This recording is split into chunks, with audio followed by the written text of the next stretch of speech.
Chegou o momento do quadro Saúde, agora oferecimento do Hospital Fornecedores de Cana, aqui de Piracicaba.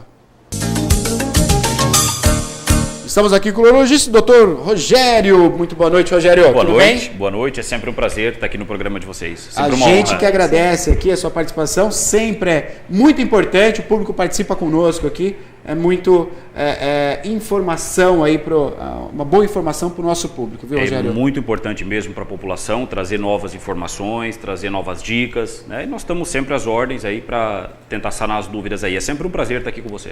Joia. Olha, você vai poder participar conosco, 2534-1234. Pode mandar o WhatsApp também, 019-99141-1048. É o WhatsApp do programa Piracicaba Agora. Você pode participar conosco. Manda aí sua pergunta, pode fazer sua pergunta, fique à vontade, tá bom? Vamos começar já falando a questão da saúde do homem, né? A importância que é você estar aí junto ao seu médico, fazer a visita. Doutor Rogério, o que acontece com os homens que, à medida que vão envelhecendo, graças a Deus está mudando, mas devagar ainda, eles evitam ir ao médico? Aquela velha história que vem passando. O meu pai dá um trabalho para ir ao consultório. A gente tem que insistir. Aí vem irmã de São Paulo, vem irmã do centro, vem todo mundo aqui para tem que ir no médico, fazer os exames. Está mudando isso, doutor Rogério? Queria que você falasse um pouquinho para o público de Piracicaba. Pois é, de uma maneira geral, o público feminino é um pouco mais precavido em relação às doenças. De uma maneira geral, as mulheres buscam a prevenção de maneira um pouco mais fácil, com maior facilidade. Os homens têm um pouco mais de relutância em procurar o médico, principalmente se for fazer uma prevenção. Principalmente se ele estiver dentro daquela ótica, não estou sentindo nada. Sim. Apesar disso estar mudando ultimamente, né, os homens mais novos, a geração mais nova, isso está um pouco menos ocorrendo com menor intensidade. As pessoas, os homens um pouco mais de idade, mais antigos, nossos avós, têm muita dificuldade ainda, têm um tabu em procurar os médicos. Às vezes o paciente chega no consultório até com uma certa arrogância, dizendo que ele tem 80 anos e que nunca precisou ir ao médico, né? Então ele chega lá dizendo, olha doutor, eu tenho 70, 80 anos e graças a Deus eu nunca fui ao médico, né? Na verdade, infelizmente, nunca procurou um médico. Né? Então isso faz parte da cultura masculina, né? Daquela cultura de que se não estiver precisando, se ele não achar que está precisando, que ele não está adoecido de fato, ele não vai procurar ajuda. E nesse ponto a mulher é bem mais precavida, se previne muito melhor, né? Nós temos os exames de Papa Nicolau, os exames de mamografia disseminados junto ao público feminino há muito mais tempo, não é? Com uma aderência muito maior. E o nosso público, né, o público masculino, vem melhorando isso, mas ainda de maneira gradual, de maneira lenta ainda. Perfeito. Ainda falando sobre a saúde dos homens, né? Há doenças silenciosas, né? O Rogério vai destacar algumas aqui, por isso que tem que ter a prevenção, prevenir, ir regularmente ao médico, fazer os exames de rotina. O meu sogro, 86 anos, ele fez todos os exames, aliás, todo ano ele vai ao médico fazer os exames, graças a Deus, tudo ok. Mas isso daí é uma maneira de você controlar, né? Às vezes você tem uma diferença ali no exame de laboratório, e aí você vê que essa diferença você pode tratar com uma reeducação alimentar, por exemplo. Então, é de suma importância. Diga, dona Maria, o que chegou para nós aí? Doutor, boa noite. Doutor Rogério, tem pergunta aqui já pelo WhatsApp. A dona Cleide, deixa eu aumentar aqui um pouquinho para o senhor ler também aí atrás. Olha, a dona Cleide, ela diz, boa noite, tenho um filho especial. Qual o procedimento que eu devo tomar com ele? Ele está com 18 anos hoje, doutor. Tá. Bom, um paciente especial com 18 anos, a propedêutica urológica que se tem a fazer com ele é mais ou menos o mesmo rito com qualquer outro adolescente da idade dele, né? Correto. Precisa levar um consultório, fazer um bom exame, tanto da região peniana como da região testicular, né? Solicitar um exame de urina, alguns marcadores bioquímicos séricos, isso é exame de sangue, né? um ultrassom de rins e vias urinárias para dar uma geralzinha nele, né? Para dar fazer um apanhado geral, se ele não tiver queixa específica. E segue mais ou menos o ritual dos exames da propedêutica do que é feito para o paciente não especial nesse caso, né? É um menino novo, não é para ter outras doenças, né? É assim mais de maior morbidade, de maior mortalidade. Então é aquele mesmo aparato que nós faríamos para um outro adolescente da mesma idade. Exame testicular, exame de pênis, um ultrassom de rins e vias urinárias e alguns exames de sangue, né? E um exame de urina. Perfeito. Estamos ao vivo aqui, o Dr. Rogério, urologista do Hospital Fornecedores de Cana. É o quadro Saúde Agora, que há 5 anos traz a informação e tirando as dúvidas da nossa população. Tem telefone? Alô, boa noite. Boa noite, é o Simão do Gilda, né? Tudo jóia? Pois não, pode fazer sua pergunta, fique à vontade. Minha pergunta é que já faz tempo me dando vontade de beber muita água, e só que alguns minutos ou segundos depois eu já sinto vontade de ir no banheiro urinar. Eu queria saber se isso é normal. Perfeito, então obrigado pela participação. Olha, Simão, a vontade, a necessidade de ir ao banheiro é dependente da quantidade de líquido que você ingere, não é? Agora, se você perceber que essa vontade de ir ao banheiro está desproporcionalmente aumentada em relação daquilo que é o normal, né? Tem pessoa, por exemplo, que se queixa de ir ao banheiro de 15 em 15 minutos, de meia em meia hora. Isso não é normal. Isso não é normal. A patologia mais comum que dá isso, nós dizemos isso aqui com uma certa frequência, é a tal da bexiga hiperativa. É aquela condição em que a bexiga começa a ter contrações involuntárias, numa frequência maior que aquela que desejamos, então nós temos necessidade de ir ao banheiro toda hora. No homem acima de 50, 55 anos, a causa mais comum disso é a descompensação da próstata. O aumento prostático dá algumas alterações na bexiga que faz com que ela contraia com a frequência maior, com uma intensidade maior e, consequentemente, a pessoa precisa ir ao banheiro com maior frequência. Então eu diria para você que você tem que passar numa consulta com um urologista, fazer um exame prostático, fazer um exame de ultrassom de rins e vias urinárias, mas, assim, pelo que você está me dizendo, assim, em 1 minuto de entrevista, tudo caminha para essa patologia, síndrome da bexiga hiperativa, uma doença muito comum, subdiagnosticada, de 10 a 20% da população tem essa doença, né? E no homem, a causa mais comum dela, acima de 50, 60 anos aí, é a descompensação de patologia prostática. Olha só. Estamos ao vivo aqui, tem pergunta chegando aí pelo WhatsApp. Daqui a pouquinho a gente vai estar fazendo outras perguntas aqui do Dr. Rogério. Tem algumas dúvidas também, que é muito importante. Estamos falando sobre a saúde do homem. Tem dúvidas? Pode ligar, 2534-1234, 2534-1234, participa ao vivo conosco, estamos ao vivo, ou manda aí a pergunta pelo Facebook, também você que está assistindo ao vivo pelo Facebook, mande sua pergunta também, diga, Mar. Olha, agora a pergunta é da Camila, doutor, ela diz, boa noite, meu nome é Camila, eu não bebo água e sinto muita dor na ponta da minha barriga, tem noite que eu não consigo dormir de dor, isso é normal? Bom, Camila, esses sintomas que você está tendo é um sintoma bastante inespecífico, bastante geral, né? Em relação ao fato de você não tomar líquido, não ingerir líquido, nós precisamos aí, dentro da minha área urologia, pesquisar uma patologia para você, uma doença extremamente comum no nosso meio, que é a litíase urinária, conhecida como pedra nos rins. Bom, para fazer o diagnóstico dessa doença, dessa patologia, nós precisamos começar fazendo um ultrassom de rins e vias urinárias. Esse quadro que você nos acabou de relatar não é um quadro normal, não é um quadro que você deve encarar com normalidade. Então nós devemos começar para você com um ultrassom de rins e vias urinárias, focando nessa doença, nessa patologia, litíase urinária, que são pedra nos rins, que eventualmente você pode ter devido à baixa ingestão de líquido. Tá? Mas assim, essa seria a primeira hipótese. Poderia ser aí algumas outras doenças, algumas outras enfermidades, mas a mais comum dentro desse quadro que você nos coloca aqui, que você nos propõe, é a litíase urinária. E a investigação é com ultrassom. É o exame mais rápido, eu acho que mais acessível que nós temos para se fazer o diagnóstico dessa doença. Estamos ao vivo aqui, Dr. Rogério, respondendo as dúvidas da população de Piracicaba. É o quadro Saúde Agora, oferecimento do Hospital Fornecedores de Cana aqui de Piracicaba. Dr. Rogério, vou fazer uma pergunta para o senhor. Por que a gente, o homem principalmente, com a idade, ele vai perdendo a sede? Parece que a terceira idade, né, a pessoa quando vai ficando idosa, ela não sente mais sede. Eu quero saber se isso é normal, se o corpo realmente não precisa se hidratar ou não. Por que acontece isso, doutor Rogério?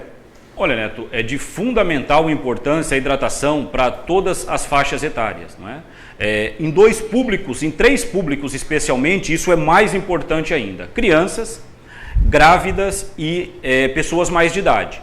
Ocorre que muitas pessoas, principalmente, a gente observa isso com uma certa frequência no consultório, as pessoas mais de idade, têm uma certa relutância na ingestão de líquido e acham que a ingestão de líquido é importante quando você está com sede.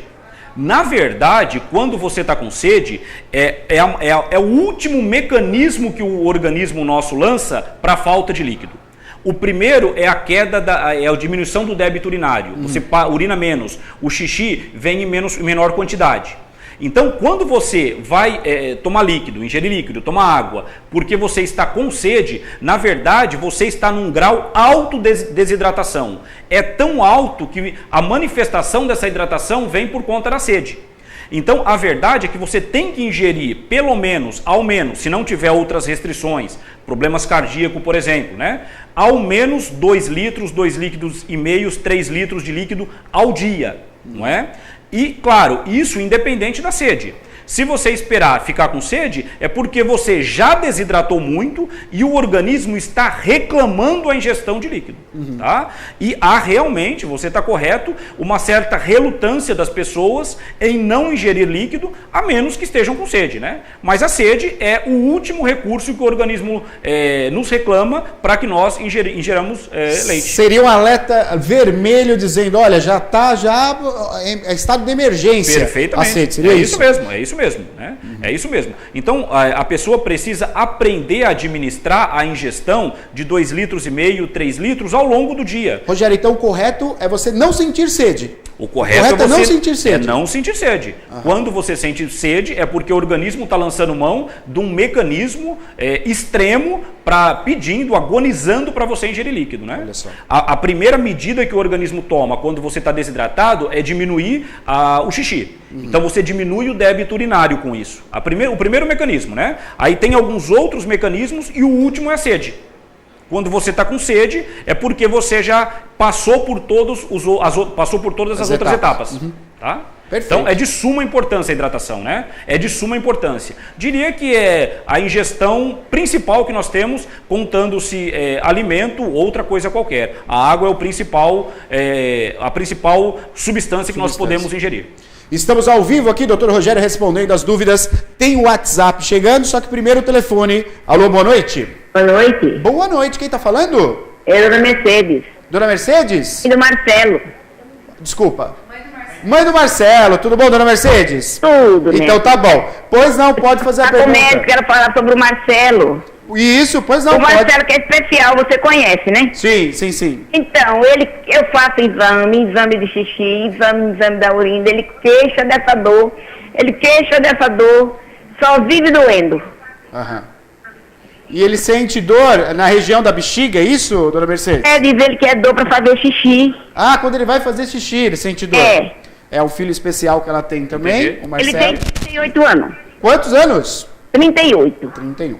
Bom, aí, dona Mercedes, o que nós precisamos fazer? Se ele refere que está com dor e faz o exame de urina, está negativo, se já fez um ultrassom e não tem nada, talvez fosse interessante fazer nele um exame de toque retal. Aí tem uma outra patologia que entra na jogada, que é a prostatite. Prostatite é uma infecção da próstata. Esse diagnóstico, essa patologia, essa doença, ela só é diagnosticada com o exame do toque retal. Às vezes a pessoa sente um desconforto inespecífico na região do baixo ventre. Então, às vezes reclama como dor a urinar, como dor abaixo do umbigo, como dor na região escrotal, como dor na região em volta do ânus. E se não for feito o exame de toque retal, aquele exame para palpar a próstata, que normalmente é feito nas pessoas mais idosas, com outra finalidade, que é atrás de tumor, nesse caso aí, atrás da prostatite, que é a infecção, a inflamação da próstata, nós não conseguimos fazer o diagnóstico. Então, se foi feito o exame de urina, está tudo ok. Se foi feito um ultrassom, está tudo ok, né? Eu acho que a senhora deveria levá-lo ao urologista e propor ele fazer um exame de toque retal, porque uma doença que é muito sugestiva para essa queixa é a prostatite. Prostatite é uma afecção da próstata, também muito pouco conhecida do nosso público, né? Quando se fala em próstata, se pensa muito no câncer de próstata e no aumento benigno, que é a hiperplasia prostática benigna. Mas nós temos essa patologia também, que é a prostatite. 10%, 20% até dos homens procuram o serviço médico ao longo de sua vida para tratar essa doença, que é muito comum, mas subdiagnosticada, né? E pouco conhecida, consequentemente. Perfeito. Tá aí, então, dona Mercedes, né? Procurar, então, um urologista para fazer os exames aí, e o exame de toque, que, sem sombra de dúvida, o especialista ele vai dar o diagnóstico. 19h43, tem pergunta agora pelo WhatsApp. Diga, Maria. Tem sim, doutor Rogério. Agora a pergunta é da dona Sueli. Ela diz o seguinte, olha, há 2 anos eu tive uma anemia ferropenia moderada a grave, necessitando de acompanhamento. Mas como tinha um filho de 3 anos com câncer, não cuidei pelo tempo escasso. Mas segundo a médica, para virar uma leucemia, a chance é grande. Tomei 6 doses do medicamento Noriporum, é isso, né? Na veia, mas ainda não refiz o exame. Mas tenho sentido dores nas pernas e ossos em geral. Teria algum risco de ter virado leucemia? Ela mandou a imagem do exame aqui, doutor, acho que perguntando se é esse, mas acho que não dá para identificar. Tá bem pequenininho. Bom, normalmente a anemia ferropriva, ela não vira leucemia, tá bom? Normalmente a anemia ferropriva é o termo ali, né? É aquela anemia que a pessoa tem pela baixa ingestão de ferro, por diversos motivos. Ou não ingeriu, ou eventualmente na gravidez teve um consumo muito grande. Normalmente isso não leva à leucemia. A leucemia, né, embora as pessoas às vezes não tenham essa ideia, é um tumor. É um tumor de células sanguíneas. É um câncer, né? Então, assim, isso assim, não é muito... É quase improvável que aconteça, né? Então eu acho que essa senhora deveria começar fazendo o quê? Um hemograma. Correto. Um hemograma para ver como que está a hemoglobina, o hematócrito e fazer a dosagem do ferro, né? Não é uma coisa assim tão difícil de se fazer. São dosagens simples, né? Dosagens séricas, e a chance de ter virar leucemia, isso é baixíssimo. Baixíssimo, né? Ela corre o risco, se ela não fez um tratamento adequado, de estar extremamente anêmica, né? E aí ter que fazer uma reposição de ferro, como foi proposta aí, às vezes com Noripurum, ferro via oral, enfim, algumas maneiras. Mas a chance de virar leucemia é desprezível, muito pequena. Perfeito. Tá ao vivo conosco, aqui tem mais perguntas chegando pelo WhatsApp. Mande seu WhatsApp, 019-99141-1048. Você pode ligar também, tá aí, 99141-1048 é o WhatsApp do programa. Ou você pode também ligar e fazer sua pergunta, como fez a dona Mercedes, no telefone 2534-1234 ao vivo. Urologista do Hospital Fornecedores de Cana, doutor Rogério, que sempre nos dá a orientação, uma aula aqui, com toda certeza, para todo o público da nossa cidade e também da região. Diga, Maria. Olha, agora a pergunta é do seu Osvaldo, doutor Rogério. Ele diz, já faço o exame PSA para a próstata. É necessário fazer o exame de toque quando tenho 50 anos? Essa pergunta é muito boa, Maria, é muito boa. Até onde se sabe hoje, até a documentação mais recente, embora tenha algumas controvérsias que andam saindo na imprensa aí atualmente, hoje em dia é a combinação, né, o diagnóstico precoce do câncer de próstata é a combinação do exame do PSA somado ao exame de toque retal. O exame do PSA somado ao exame de toque retal. A população geral, de uma maneira geral, os homens, devem começar esse exame em torno dos 50 anos.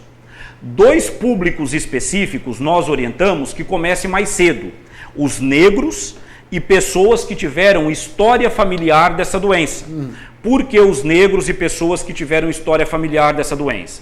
Porque esses 2 públicos têm um risco de ter a doença mais cedo e com uma agressividade maior. Correto. Então, a população, de uma maneira geral, em torno dos 50 anos, os negros e pessoas com história familiar, 5 anos mais cedo, em torno de 45 anos. Então, é a combinação do exame do PSA, que é o exame de sangue, somado ao exame de toque retal. Muitas pessoas, até muitos colegas urologistas, até vêm apresentando algum questionamento em relação a isso. Mas até hoje, a orientação que nós temos da nossa sociedade brasileira é a combinação dessas 2 coisas. O exame de toque com o exame do PSA. 50 anos, a população de uma maneira geral, 45 anos, até um pouquinho menos, quem tem a história familiar, e negros, porque esses 2 públicos têm a doença mais cedo e com uma agressividade um pouco maior, Maria. Estamos ao vivo aqui no quadro Saúde Agora, oferecimento do Hospital Fornecedores de Cana, aqui da nossa cidade. Tem telefone? Alô, boa noite. Boa noite. Boa noite, quem está falando? É Carlos Eduardo. Carlos Eduardo, qual é o seu bairro, Carlos Eduardo? Jupiá. Jupiá, um abraço aos moradores de Jupiá. Carlos Eduardo, pode fazer sua pergunta. Fique à vontade, doutor Rogério está ouvindo. Eu queria saber que eu operei a próstata, mas já faz mais ou menos 2 anos. E ainda sinto dor e sangue ainda. Ela volta ou o que pode ser? Você tem dor e sangramento, é isso? E sangramento. Já operei a próstata há 2 anos atrás. Tá. E quantos anos você tem, Carlos? Eu tenho 56. 56 anos. Bom, claro que ter dor na próstata e ter sangramento com frequência, isso não é normal, né? Uhum. Então nós temos 2 patologias muito prováveis para o Carlos Eduardo aí. É aquele crescimento benigno da próstata, hiperplasia prostática benigna. Ele não disse qual foi a cirurgia que ele fez aí, mas provavelmente foi a raspagem que a gente diz, né? Aquele excesso de retirada de próstata pelo canal. Então, o que pode ter acontecido é o seguinte: a próstata pode ter voltado a crescer, alguma coisa assim, ou não ter tirado uma quantidade importante de próstata, ter ficado próstata ainda, e isso está dando sintomas atualmente. Então, hiperplasia prostática benigna é o nome disso. Ou a segunda doença que pode estar dando isso é a prostatite, que é aquela infecção, aquela inflamação da próstata que cursa com dor, com sangramento. Às vezes você tem sangramento no esperma, não só no xixi. Aí seria fundamental fazer uma análise do líquido seminal. Você colher o esperma e, a partir da coleta do esperma, fazer um exame de cultura para ver se diagnostica algum tipo de bactéria. Então isso é fundamental, né, para o seu caso. Então, as 2 patologias mais prováveis: hiperplasia prostática benigna de um lado, do outro lado a prostatite, ou eventualmente até as 2 coisas, tá? Então, exame de toque retal e principalmente uma avaliação do esperma, para ver se não tem bactéria e se o esperma não está infectado. Perfeito, tá aí então, né? Procurar o especialista, né? Para que você possa fazer esses exames. Tem a última pergunta, é isso? O tempo está estourando, o doutor Rogério está aqui conosco. O senhor vem aqui, Rogério, e é assim, ó, a gente vê o tempo, olha no relógio, já passou já quase 40 minutos. Sinal que a população está interessada, com né? Toda certeza, com toda certeza. É um serviço aí para a população de Piracicaba. Vai para a pergunta, Maria, diga. É isso aí, olha, a última pergunta então do doutor, do seu José. Ele pergunta, doutor, se a fruta carambola deve ser evitada para quem tem cálculos renais frequentes. Ele diz que toda vez que como, sinto cólicas fortes. Seria coincidência? Olha, essa é uma pergunta. Eu não como carambola, porque já me disseram isso, eu evito. Não como carambola. Será que é verdade isso daí ou não, Rogério? Então, para pessoas que têm uma propensão que tem uma propensão a ter insuficiência renal, não é aconselhável a ingestão dessa fruta, né? Porque eventualmente ela pode levar à insuficiência renal. Agora, eu acho que você, como o telespectador disse, ele comer a carambola e a partir daí ter as dores, isso provavelmente é uma coincidência. Tá. Quando a insuficiência renal se manifesta, geralmente a manifestação não é um quadro de dor. Geralmente para de urinar, né, e evolui para diálise. Geralmente é isso. Né? Então, não é um quadro de dor. Esse quadro de dor que você tem são as patologias, são as doenças, normalmente, mais normais, mais comuns que nós temos. Normais não, mais comuns, né? Que é cálculo no rim, infecção de urina. Cálculo no rim, pedra, litíase, como você disse aí. Então, caberia muito bem um exame bom para a gente avaliar isso para você. Que seria o quê? O exame de ultrassom. Ultrassom de rins e vias urinárias, né? Agora, se você tem pedra, se você tem cálculo, já sabe, tem uma chance, tem uma probabilidade de ter problema renal, evita a ingestão de carambola, porque ela tem algumas substâncias que eventualmente pode levar à insuficiência renal. Isso é verdade, isso não é mito, isso é verdade. Então isso é verdade, eu não como carambola, não como carambolas. Não como, eu evito mesmo, que já falaram isso, foi uma tia que falou, não como carambola que você vai ter pedra no rim. Parte, é verdade que o Rogério está confirmando para nós aqui. Vamos a alguns detalhes, já chegou no final já? Puxa vida, agora eu quero perguntar. Só a última pergunta. Tem alguma patologia que essa época do ano, Rogério, ela acaba atacando mais a população ou não? Olha, essa época tem mais incidências desse tipo de patologia, ou não? Tá, tem sim, olha, nós temos, é muito comum no consultório, essa época do ano, balanopostite. Balanopostite, o que é essa balanopostite? É uma patologia, uma inflamação que dá na glande do pênis, né? Na cabecinha do pênis, em volta do pênis, às vezes fica carne viva, o paciente tem muito desconforto quando vai ter relação, às vezes tem mau cheiro, secreção purulenta. Por quê? Porque nós estamos tendo uma variação de temperatura e de umidade muito abrupta, muda muito rapidamente, né? E a região do pênis, a região genital, que fica protegido normalmente pelas roupas íntimas, por calça jeans, tem uma ventilação muito ruim. Tá. E isso é um prato cheio para nós desenvolvermos candidíase e outras afecções. Então é muito comum essa época do ano nós termos um aumento dessa patologia, dessa afecção no consultório, né? Uma doença benigna, né? Mas extremamente chata de se tratar, né? Pelas condições, restrições que impõem ao paciente, né? E que aparece muito essa época do ano. Balanopostite. Correto. É uma inflamação, uma infecção da região do pênis, da glande, que é muito comum quando você tem essas variações de temperatura, de umidade, e que viram um ambiente hostil para a proliferação, principalmente de fungo, de cândida.